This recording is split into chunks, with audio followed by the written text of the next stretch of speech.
C'est bien, courir pour une bonne action, c'est mieux. L'association Action contre la faim organisée aujourd'hui partout en France des courses afin de récolter des dons pour lutter contre la faim dans le monde. Ce matin, une course avait lieu à la colline du Château à Nice. Des centaines de coureurs étaient là et le parrain de cette journée, c'était Marc Raquil, le grand athlète. Reportage sur place, Bernard Persia, Jean-Paul Berlein.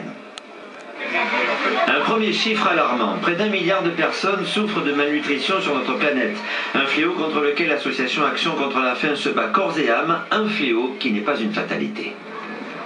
On le sait, les experts des Nations Unies, des ONG, on est capable de traiter la malnutrition. C'est-à-dire les 10 000 enfants que l'on cite qui meurent de faim chaque jour, de malnutrition, enfants de moins de 5 ans, on peut s'attaquer.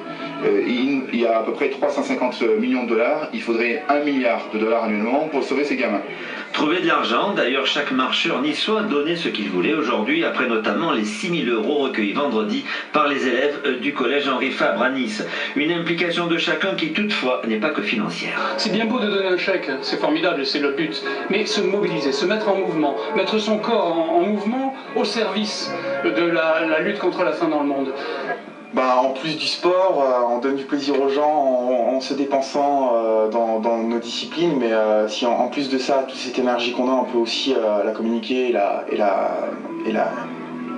donner aux autres par d'autres biais, c'est important. Les marcheurs contre la faim auront donc au total parcouru un circuit de 10 km malgré le mauvais temps.